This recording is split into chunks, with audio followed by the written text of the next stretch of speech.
प्रसंग के विषय में कल से मैं एक विशेष प्रसंग पर कथा कहूंगा, पर आज थोड़ा सा लीला शब्द के पीछे क्या तात्पर्य है, क्या अर्थ है, इसको संक्षेप में रखने की चेष्टा की जाएगी। मुझे विश्वास है कि आप आज की भूमिका को बड़ी एकाग्रता तन्मयता से सुनेंगे। संसार में कुछ प्रश्न ऐसे हैं जो अत्यंत महत्वपूर्ण है और वे प्रश्न प्रत्येक व्यक्ति के मन में नहीं उठते। इसलिए रामचरितमानस में जो सूत्र दिया गया है कि एक व्यक्ति केवल शरीर से ही स्वस्थ हो, यह आवश्यक नहीं। शरीर की स्वस्थता आवश्यक होते हुए भी हमारे जीवन का जो सर्वांगीण विकास, हमारे यहाँ का जो चिंतन है, उसे समझना आवश्यक है। विकास आज दो बातों पर बड़ा बल दिया जाता है। एक तो जो अभावग्रस्त है, गरीब है, या उनके लिए एक शब्द है गरीबी की रेखा के नीचे, उस विषय में सावधानी नेताओं के मन में, प्रशासन के मन में आई है। स्वाभाविक है, किंतु केवल दरिद्रता का अर्थ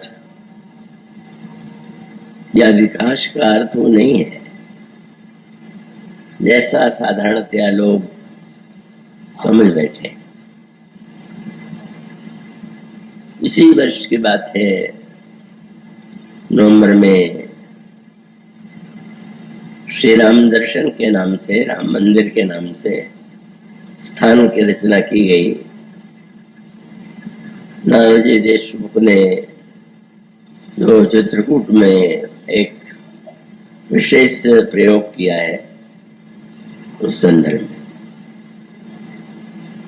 उस सभा में जो तो प्रधानमंत्री जी अटल बिहारी जी आने वाले थे, लेकिन घुटने के ऑपरेशन के कारण वे नहीं आ सके।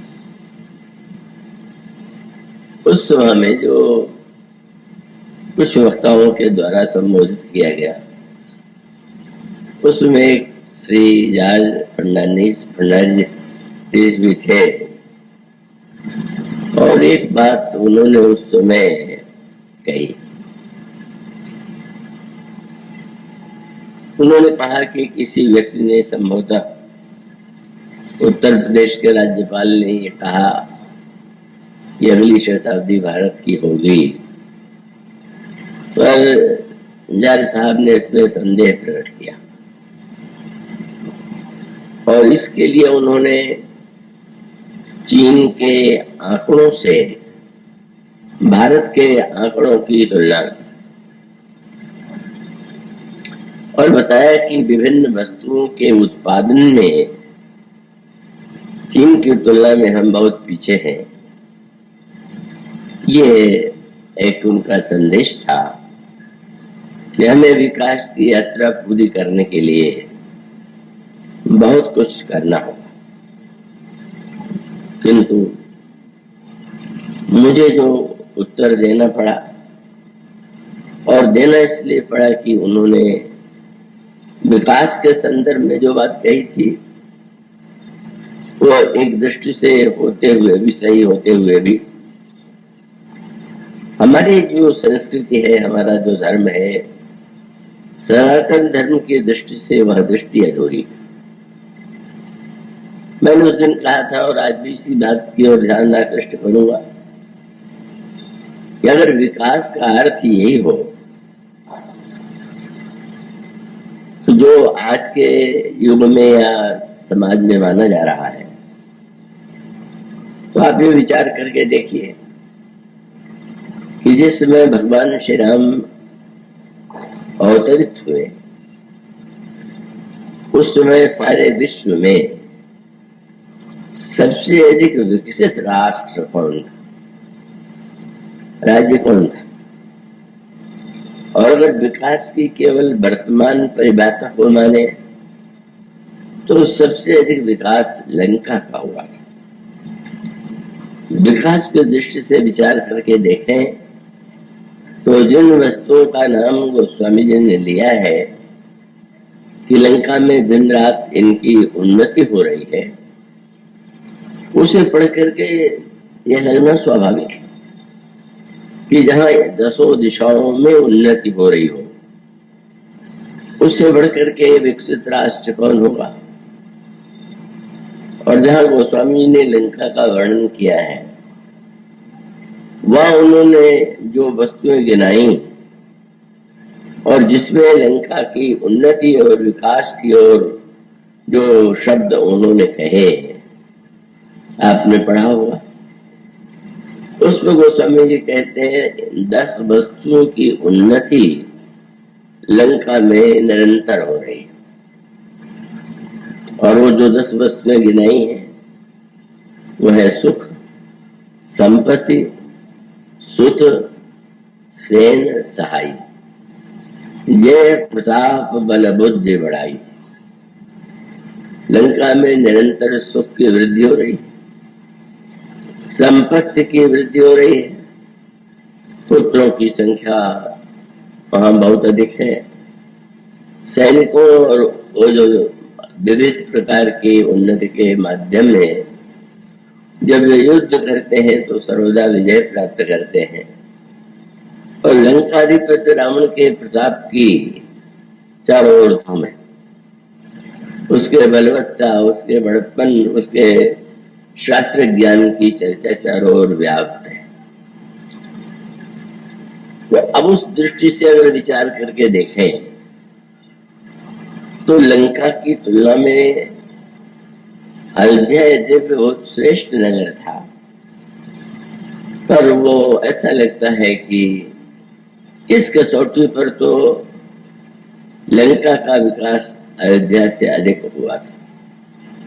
पर लंका के इस विकास को हम आदर्श नहीं मानते और उसके चिंतन के पीछे जो दर्शन है वो बड़े महत्व का है। आप लंका के विकास का जो वर्णन पढ़ते हैं वो तो होना ही चाहिए और स्पष्ट है कि लंका में विकास उस दृष्टि से बहुत अधिक था। और आप सबको ज्ञात है कि लंका में कुछ ऐसी वस्तुएं भी थी जो अयोध्या में नहीं थी। जिस पुष्पक विमान की चर्चा आप मानस में पढ़ते हैं वह लंका की था, लंका की वस्तु, लंका में वह विमान था, ऐसा कोई विमान अयोध्या में नहीं था। और भगवान श्री राम को जिस समय युद्ध के बाद विभीषण जी ने उनसे अनुरोध किया कि आप निरंतर युद्ध करते करते थक गए होंगे, आप कुछ दिन तक विश्राम करें, थकान मिटावें और फिर आप जब अयोध्या की ओर प्रस्थान करेंगे तो हम सबको साथ में लेकर के आप चलेंगे। श्री भरत के आंखों, श्री प्रभु की आंखों में आंसू आ गया। उन्होंने एक कहा कि मित्र तुम्हारा घर तो मेरा ही घर है, तोड़ पोष गृह मोर सब सत्य विचर तो तात, पर दशा भरत की सुमेरी मोहि निमिषकल्प संदात। ये लंका के वैभव के संदर्भ में भी मुझे तो श्री भरत की याद आ रही है और यदि मेरे पहुंचने में विलंब हुआ तो निश्चित रूप से वे प्राण का परित्याग कर देंगे। इसलिए आप चाहे तो ऐसा प्रबंध कर सकते हैं कि मैं समय पर अयोध्या पहुंच सकूं। और तब पुष्प विमान विभीषण जी ने भगवान के सामने प्रस्तुत किया।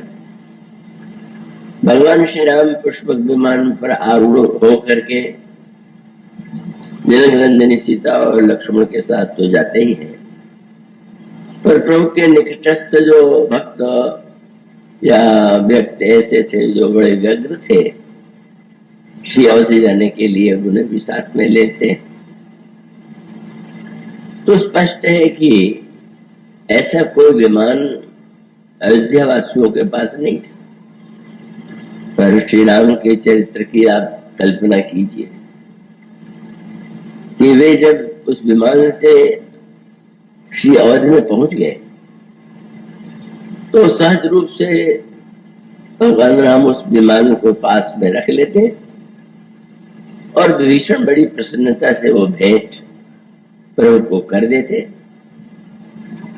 और वे यही सोच करके भावुक हो जाते कि प्रभु ने हमें इतना विशाल साम्राज्य दिया है और अगर वे उस पुष्पक विमान को स्वीकार कर ले तो बहुत मेरे लिए गौरव की बात होगी। पर गोस्वामी जी ने देखा कि श्री राम जो ही विमान से उतरे, उनके मित्र उतर करके खड़े हुए,